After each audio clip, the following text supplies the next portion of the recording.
Welcome to another episode of the State of the Bulldogs. Sam, Mike, Jeb, and Grant. Special guest tonight, Cole, coming back on the show again. Thanks for joining us, Cole. How are we doing, man?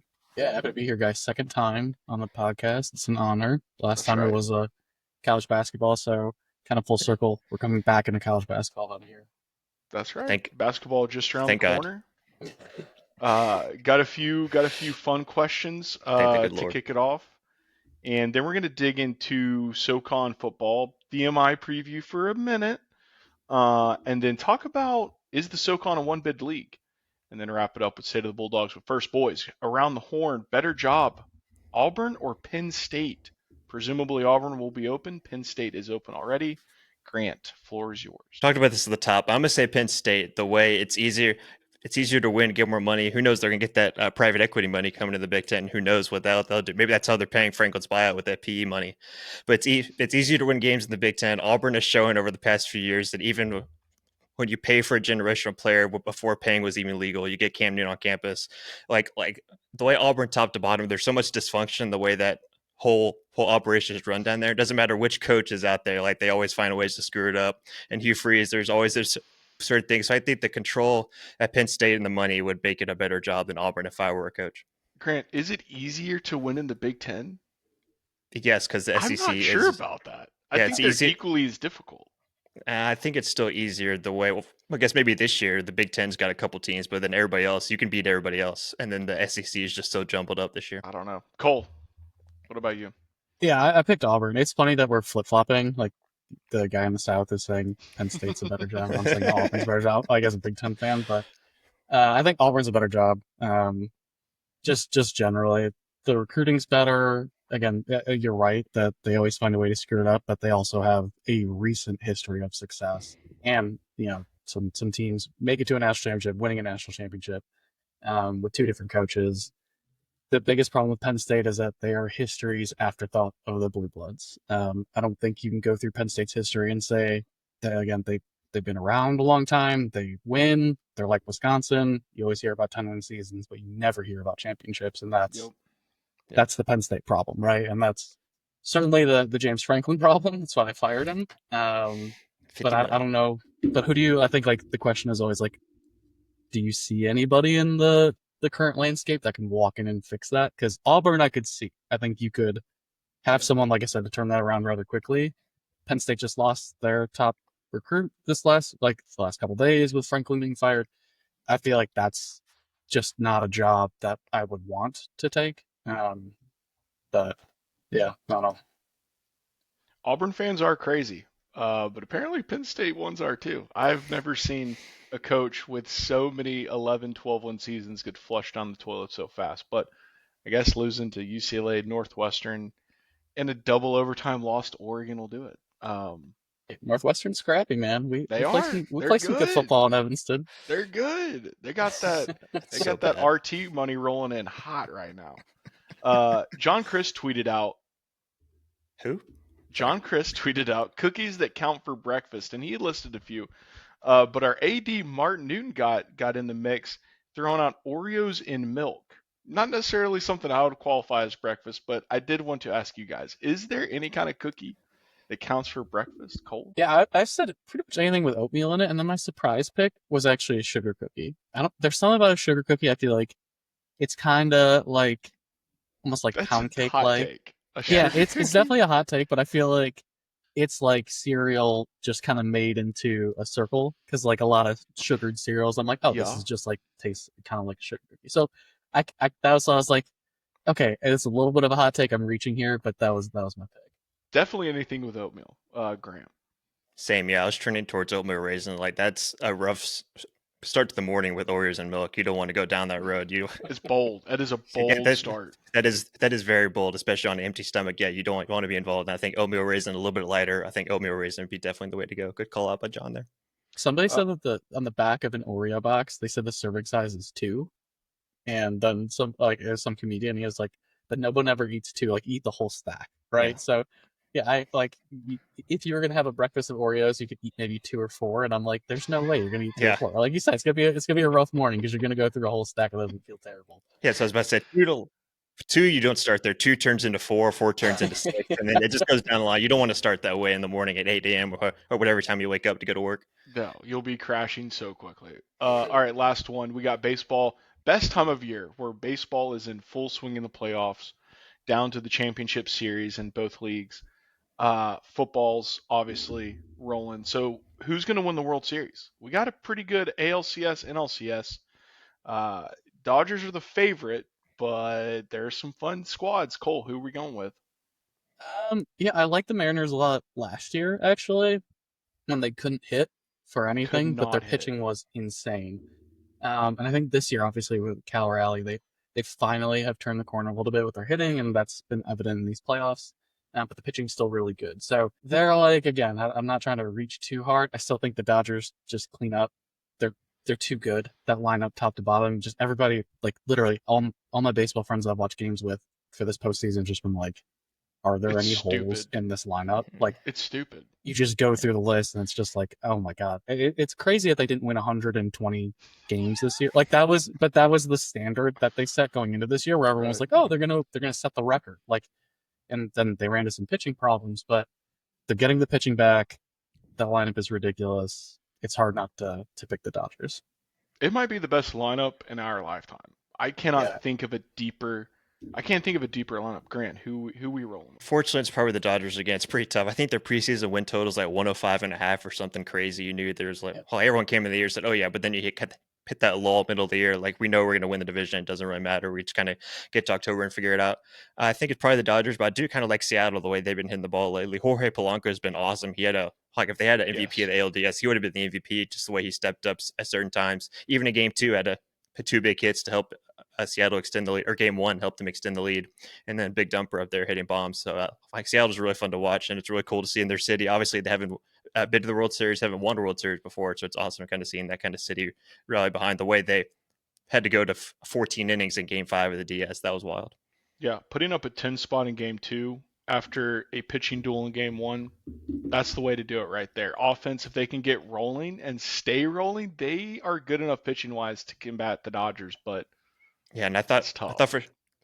thought for sure that Toronto's going to win Game 1 because obviously you have to Oh yeah, hit the high of the 14 innings. I was like Jay's money Springer line all Dinger day. in the They realized, first inning. I mean, yeah, but that no, Mariners just finished partying, and then their plane was late getting Toronto too. Then they come out and win Game 1. It's like, oh well, never mind. yeah, away too. That's what I think. That's the biggest thing is like it gets rocking in Toronto, and I feel like you could feel that energy to start game 1. yeah. And yeah, the 10-3 is a statement. Like I think the Mariners win the AL, the Dodgers win the NL. But I mean, look, maybe that 15 inning game was exactly what the Mariners needed because there's no monkeys on the backs now other than getting to and winning a World Series, which is on a few franchises out there, but they got a chance this year. I'm going for yeah, the Mariners. All Same. right, Grant, basketball exhibition. So basketball's right around the corner. We played Alabama A&M in the Boutwell Arena last night. You were there. Tell us about it.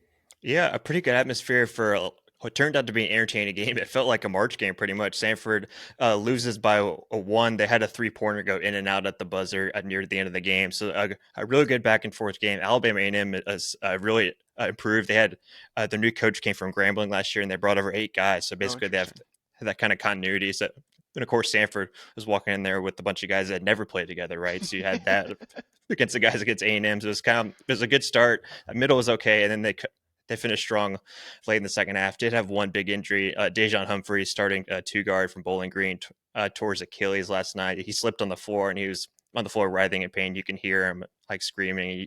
Like he knew it was over when he got hurt there. Lenny told me last night they thought it was Achilles, and then Dejan confirmed today on Instagram that he did end up tearing his Achilles. So 5th-year senior, Sanford's already down to starter, but Sanford will have at least those 2 guys, which we talked about last week and we'll continue to talk about with Dylan Faulkner and Jaden Booth. Those guys are studs, and Faulkner definitely has SoCon Player of the Year potential. Then Booth can light it up from anywhere. Faulkner looked good. So even with Humphreys' injury, they have some guard depth to kind of back up there. We'll see what that looks like. Again, we'll get into that when we get to our basketball preview in a couple weeks. But when you got those 2 guys with Faulkner and Booth, you can win a lot of games. And Faulkner looked really, really good, especially since his last game was in January because he broke his foot last year and didn't get to finish last year. So if he continues on on that trajectory, watch out because Samford's got a stud there at the big man spot. They looked all right, Grant. This might be a good season. Furman's still returning basically the entire team. They're the preseason darling, but squad looked all right. Okay, we're gonna run through VMI. Please, guys, share any thoughts you have. But a brief overview: VMI so far has one win against D2 or D3 Ferrum. I think it's D3. They lost to UTC though, only 21-14. Put up a nice little fight there, but dropped the most recent game to ETSU 45-10. This is where it's crazy. If we thought Samford's numbers were abysmal, VMI is averaging 57 yards on the ground. 211 through the air is not terrible, but only 19 points a game. And then they're allowing almost 250 yards on the ground, 188 through the air, and 33 points a game. That's a differential of 14 points. Not ideal. Definitely difficult to win football games like that. you don't win many, if any. This, guys, is the opportunity for Samford to change the goose egg, finally get the first win of the season, but it's on the road in one of the worst places to play. Are we going to do it? I would love to say yes, but we've been proven wrong over the first 6 weeks. Every week. Exactly, obviously 0-6. So who we do the Bay was going to be lost in a couple games between there. But according to the depth chart, they put out they might be making a change at quarterback. Brady Stober, the true freshman, is listed at QB1, so we'll see if that turns out to come to fruition. Running back CJ Evans is also hurt, so he's not there. So Ken Cherry, the sophomore's in there at the running back spots. Yeah, the big change there's on the depth chart at least. Stober, the 6 foot, 185-pound freshman, threw for over 200 yards and had a couple touchdowns and a pick last time out against Mercer. He played the second half of the Mercer game, so we'll see if he actually gets to start at VMI. It's pretty sad if this is the end of the Quincy era, because I mean, think about his overtime win against Mercer in 23 or 22, whenever that was. 22. Yeah. Thinking, all right, this is the heir apparent to the Michael Hires run, and then it's basically been disappointment. Some of it his fault, a lot of it the offensive line's fault, but just an incredibly disappointing run. Because we love Quincy, and Quincy's a pretty dang good quarterback, and it's going to suck if he goes 0-6, we get the win, and he's not the starter. But Cole.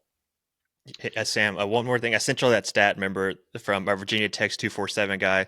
According to PFF, Virginia Tech's quarterback has faced the most pressure by far of any quarterback at any level. Quincy's third in the country when it comes to quarterbacks and getting pressure on 84 of his dropbacks this year. So it's crazy. Yeah, it's insane. Yeah. 84% is crazy. 84. It looks like it on the tape too. I will say. Yes. Yeah, the Western game, he's running for his life. He's basically me in NCAA just trying to find a way. It's like, oh, circle's open. Let's throw it because I ran around for 30 yards trying to literally get away. But yeah. But Cole, you looked a little bit at VMI. Tell us what you think. I was going to say, the good news is that the SoCon, like, we'll get into this a little bit later, but the good news is the SoCon isn't great.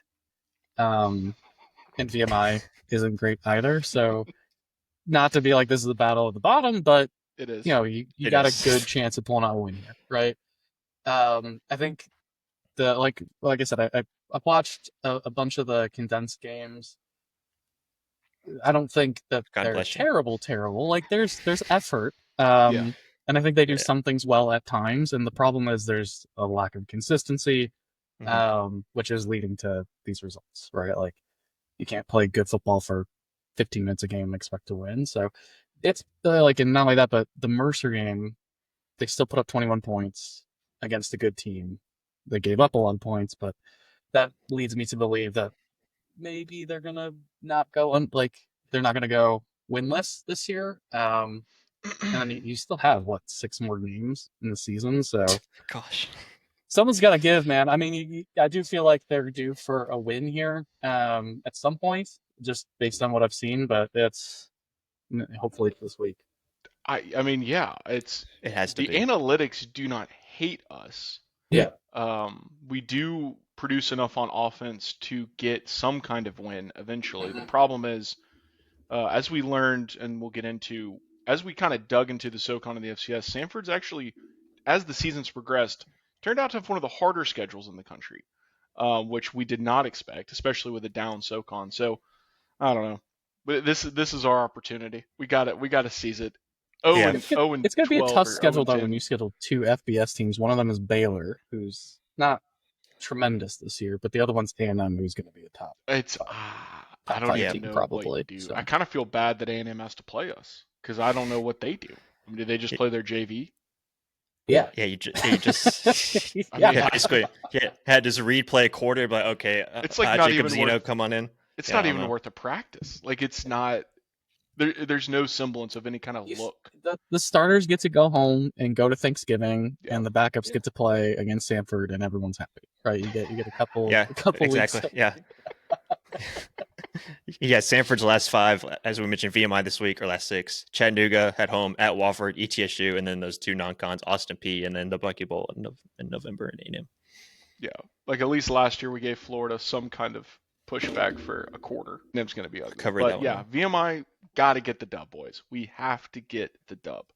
The SoCon results from the weekend: Mercer over Princeton, 38-14. Princeton, not a very good football team, but Mercer continuing to play well. Wofford over Norfolk State, 31-14.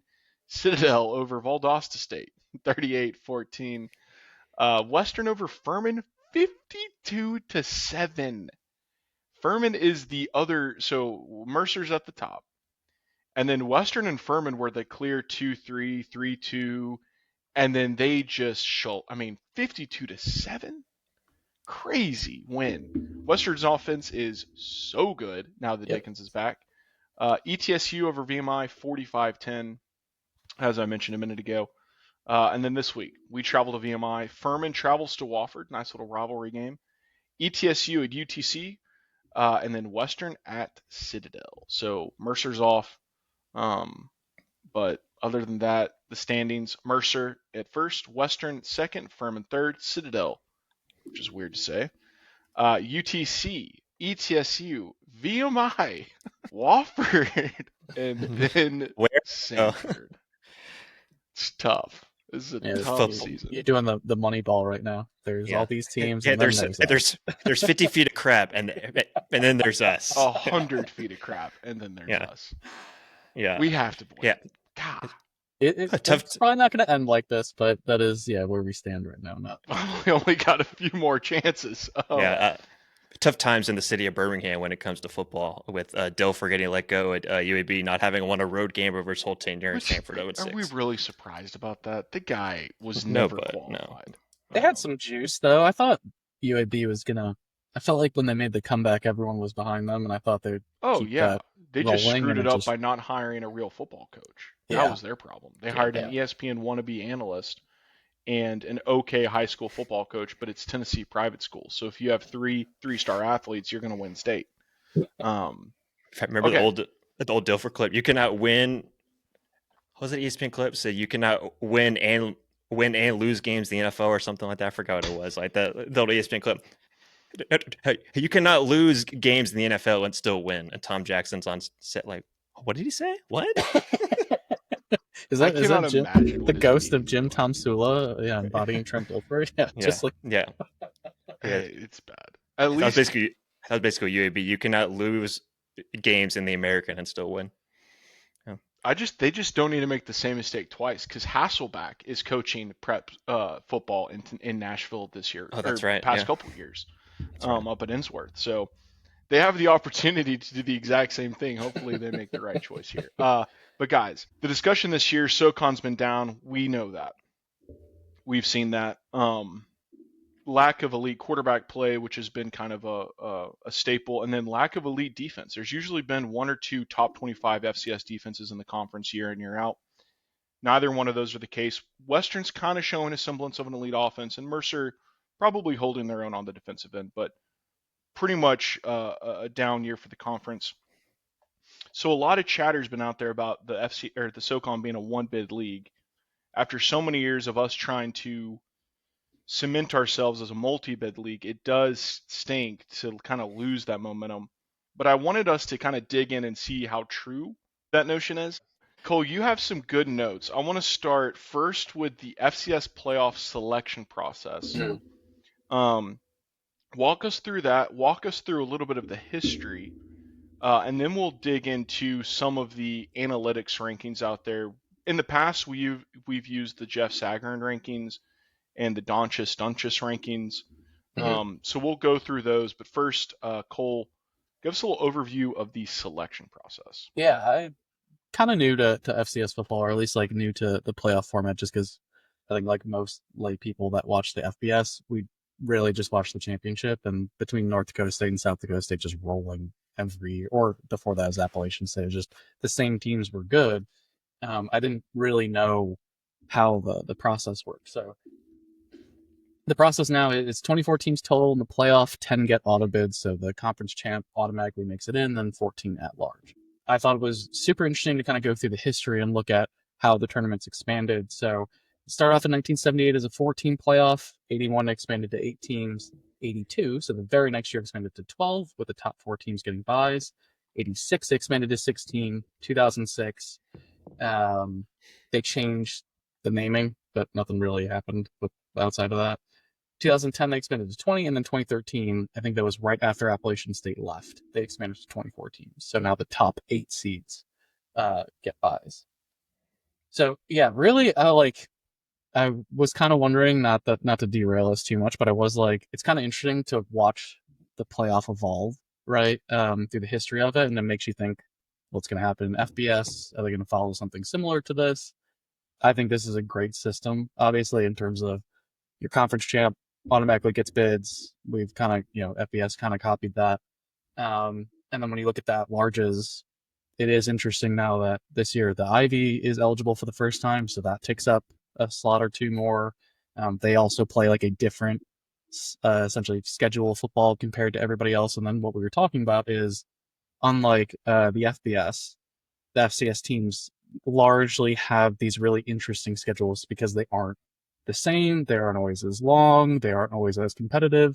And so trying to match everybody up one to one is very difficult. And you have these really interesting conversations around, the at large teams. And if you don't win your conference, like who did you play and why does that matter? Yeah, so I'll pass it back to you, Sam. Yeah, and you mentioned the Ivy League, so I guess it's now 11 auto bids. It has been 10 every single year, but I think this will be the first year that it'll be 11, which makes it even tougher to have Right. multiple bids. Um, so just an overview of the conferences. The SEC Big Ten is basically Missouri Valley, Big Sky. So Missouri Valley, you got North Dakota State, South Dakota State, North Dakota, Southern Illinois, Abilene Christian as the top 5 teams this year. In the Big Sky, Montana State, Montana, UC Davis, Sacramento State, Idaho. Out of those 2 conferences, I think every single national championship going back to 2014, 2013 has come from those two, which is pretty crazy. Yeah. And then right up there with them, but still a notch below, the UAC/WAC, which will be just UAC next year, I think. You got Austin P, Youngstown State. We'll never forget that defeat. Wicked. EKU, Western Georgia, and then Southern Utah, top 5 teams this year. And then the Ivy, usually in the middle of the tiers, but usually not above the SoCon. Harvard, Yale, Penn, Dartmouth, Brown. Harvard, the bell cow for the Ivy League Conference this year. And then the SoCon. So I'm going in order of the Sagarin Conference rankings. The first 3 I mentioned are a tier above the Ivy, the SoCon, the Southland, and the Coastal, who always seems to be our conference rival of getting more than 1 or 2 teams in. They always get the nod due to historic results, which are really no longer relevant. But the SoCon, we got Mercer, Western, ETSU, Furman, UTC. Now, the problem we have um, at the top of the conferences of Missouri Valley, Big Sky, North Dakota State and South Dakota State are better than a lot of FBS teams. They're ranked 38th in the nation between FBS and FCS, 53rd in the nation for South Dakota State. So pretty wild. North Dakota's 84th. Southern Illinois 114th. Remember, there's 136 FBS teams. So Mm-hmm. any ranking you see that's lower than 136 means they're better than at least one FBS team. You get down to the SoCon, Mercer's our highest ranked team at 117th. Western is 147th. ETSU is above Furman. 165th, and then Furman's 188th. So the SoCon, there's not even a premier program that is higher than any of the conferences except the UAC, who is just a little more condensed. The UAC has Austin P at 130th, but then Youngstown State's at 134, EKU's at 152, West Georgia's at 161, and Southern Utah's 169. So much more condensed. Just a quality top half of the conference there. Ours is much more spread out. So that's I'll kind of a just general I'll just say, overview. dude, from an eye test standpoint though, I was like just curious what the top FCS teams look like when they play. And so I did watch North Dakota State and Southern Illinois play. Dude, those boys can play. They're I mean, good. they are good. Like both sides though, like they make plays, like they tackle, like the Yes. whole, like every fundamental part of football that you would like in a just any level. They do Have it any really well. have any extras that want to move south? Yeah. That's why But really. watching some of the the eye tests, I was just like, oh yeah, these rankings are kind of fair. Like, because like I said, I probably watched a dozen condensed games and I was like, okay, there is a large difference between these teams, and that's why you could see where the North Dakota State team wins every year because like they play really good football. Like they're amazing. So yeah, sorry, not to interrupt, but I did. No, yeah, Think about those that. the top schools are so much better Yeah. on the lines of scrimmage, quarterback play, wide receiver, like everything at every position, a step above, if not 2 or 3 steps above. I mean, sometimes watching the FCS is one step away from really good high school football, Yeah. which is not that's not ideal. The SoCon is definitely better than that, but this year feels a little bit closer than not. I think another thing that's holding the SoCon back is there's no marquee non-conference win. So I Yeah. wrote down the top. So between Mercer, Western, ETSU, Furman, UTC, the 5 highest ranked, and from an analytics standpoint, highest ranked teams. Mercer's non-conference wins Princeton, they're 197th. Western's best win is Campbell, 224th. ETSU is Elon, 148th, best win in the conference so far. Furman over William and Mary, who's 175th, and then UTC over Stetson, 262nd. So really nothing to brag about. The Elon win, probably the best looking one. But there's another thing that we're not really discussing. There's a severe disconnect between the analytic rankings, whether it's the Dunches rankings we'll get to in a minute, or the Sagarin rankings that we're talking about right now, and then the actual FCS polls. Because some of these squads that are in the FCS top 25 are not even in the top 70 of the FCS rankings in the Sagarin, which is crazy.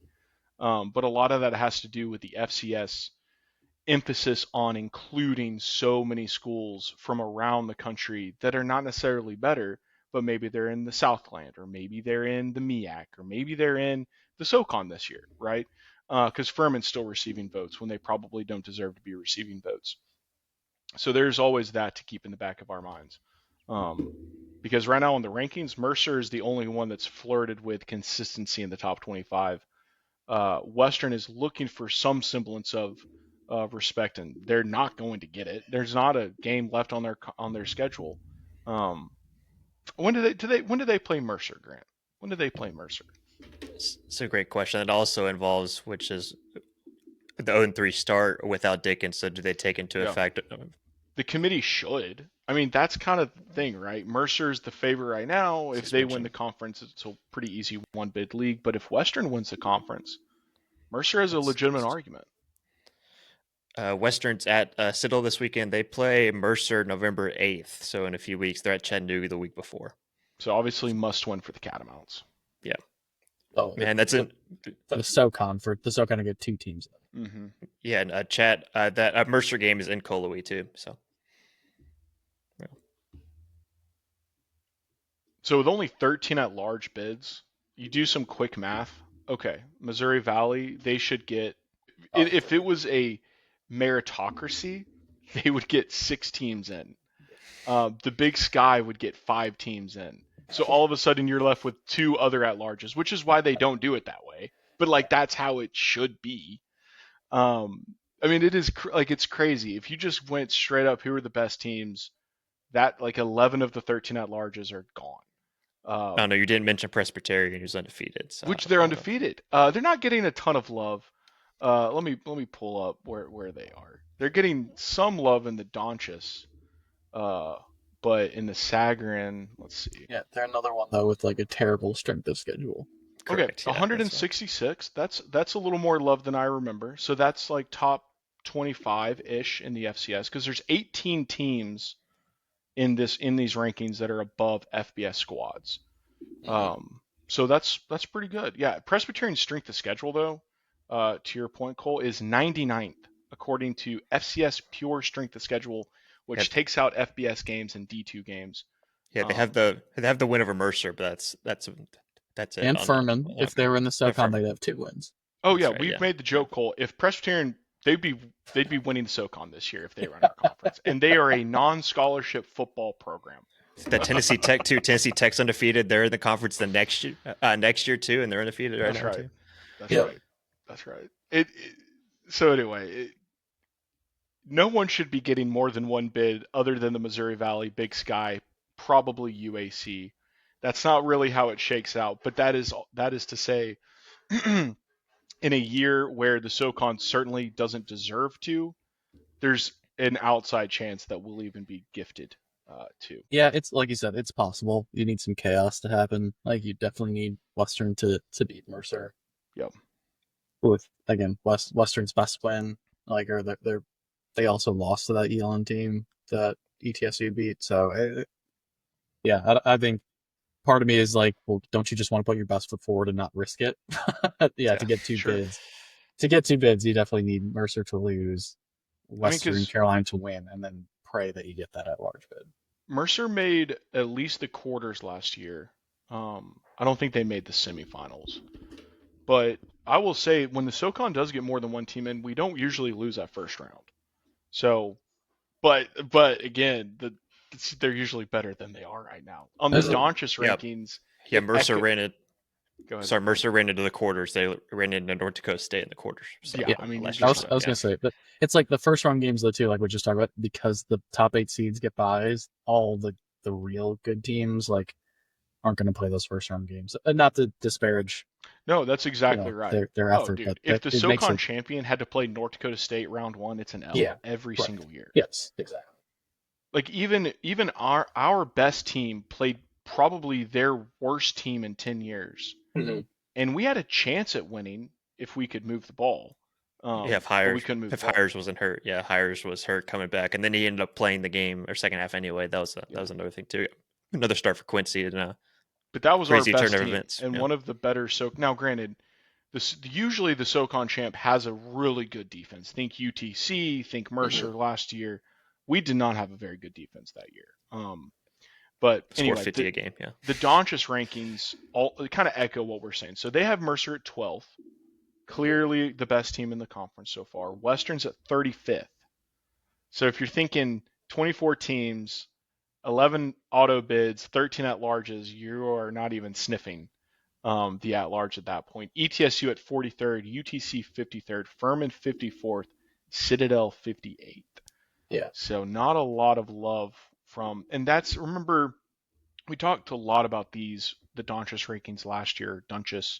Um, it's a lot of what, it's kind of, think of it like as a Vegas ranking. If they think of it like that, like Mercer would be favored over every single opponent in the SoCon or however in the FCS. But to Cole, you had pointed this out when we were talking before we started recording.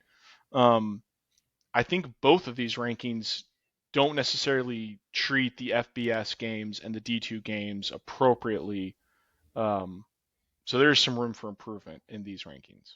Yeah, I thought that was super interesting. Just as an analytics nerd, I immediately go to how the regressions are calculated and what goes into it. And there's not a ton of methodology on the Dunchless rankings, and I would encourage anybody that hears this and is interested to go check it out. Um, but yeah, they use three pieces of information to make their models. That's a standard rank, an inference rank, and a Vegas rank. And then the strength of schedule they have listed isn't great. So what we were talking about is It could be unfairly weighted against teams that play those money games at the beginning of the year. So, like we were talking about, the schedule isn't super long.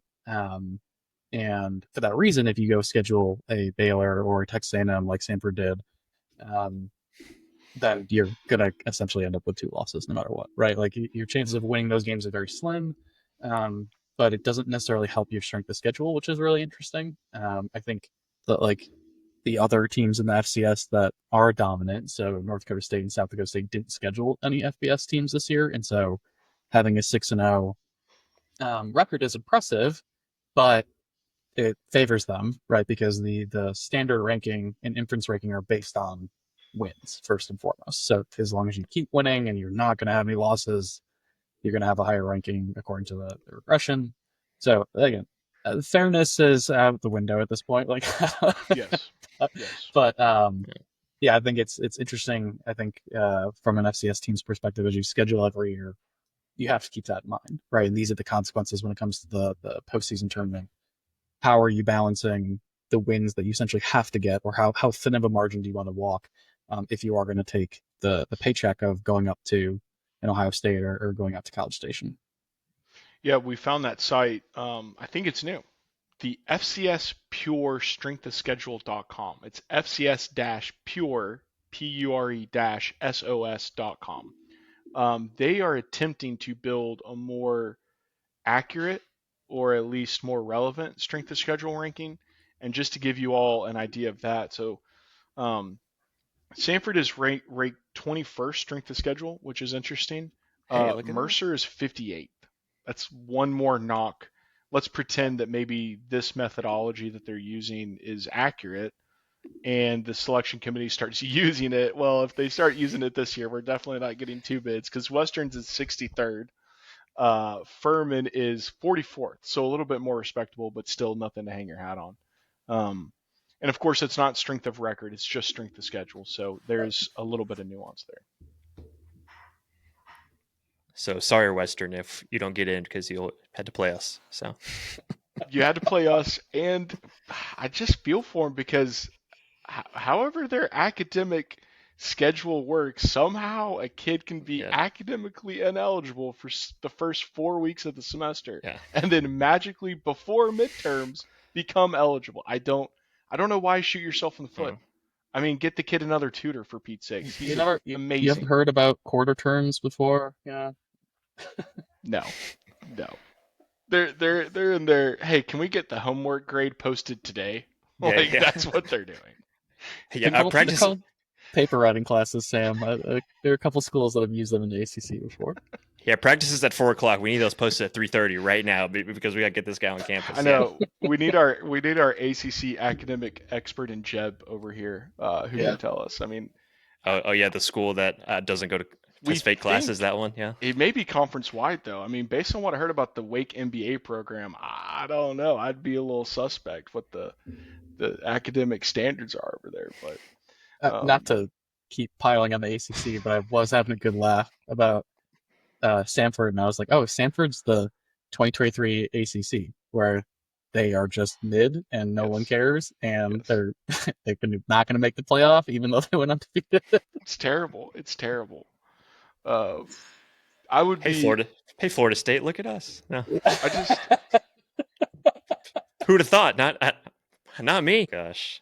I just feel bad for Western because Dickens might be player of the year and they are probably going to miss the playoffs, barring just a miracle run. Any Yeah. other thoughts on the FCS rankings, playoffs, anything?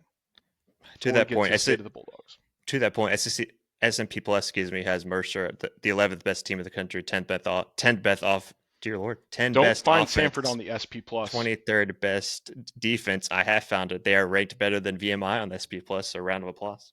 But Grant, how many D3 schools are ahead of us? That is a great question. I'm just There's looking at the about FCS. 7, I think. Hey, let me go to the tops 766, thanks to Bill Connolly. Samford 279th of the It's tough out 766. here. It's tough. Shout out to Charleston in West Virginia, the Mountain East Conference, wherever that is, 4-2 ahead of Samford at this point. Yeah, You Ugh, can't it's bad. compare D3 schools too, because those guys play for the love of the game. They're in there for real. Hey, and Fair they're like, State's good. yeah, we're not getting paid anything, so those guys are good. They play good football. And shoot, they got a quarterback starting for Ole Miss. So, I mean, there are obviously some good athletes out Yeah, Ferris State still ahead of Samford too in SP plus. there. Yeah, Cool. they're actually ahead of a lot of. They're in the top 100, I think, in SP plus. Yeah, they're 138 right now. Or, So yeah, a good okay, number. Yeah, 138. yeah, still. I will Yeah, I will also say my last thing. I hate Ivy League football. I'm just gonna throw that out there It's right pretty now. boring. It's not only boring. They don't like Harvard didn't play their first game until September 20th. Yeah. Like we're already far into the season, really football season at that point. I hate watching it. I lived in Boston and went to a couple Harvard games and couldn't stand it. So I just can't stand Ivy League He's a football. And sicko. That's crazy. yeah. It's never been a marketable product, yet here we are I saw inviting them I into the saw FCS Harvard and playoff. Holy Cross and was like, what am I Holy- doing here? Hey, Holy Cross though, they've had some decent years. Yeah, It's they made the also playoffs a couple years ago. Yeah, it's an in-state rival too, which made it those guys like hate each other. But I was like, you are all my interesting. size. Like every single Yes, like you look. If I go to a football game and I feel like I could be on the field, I'm at it's the not wrong that. football game. Let's just put it that way. Let's just hope it's free at that point. Yeah, But exactly. I Pretty don't. much. I'm kind of interested to see how it goes for the Ivy League.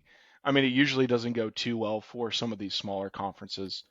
Um, but who knows? Maybe they'll pull off a little first round upset. I would be shocked if they get a first round bye. That would Hey, be. Harvard fourth in SP plus right now. Look at that. Oh, look at that. I don't. I'm not. The more you I don't talk know what about that SP means. plus, I think this is a pretty bogus metric.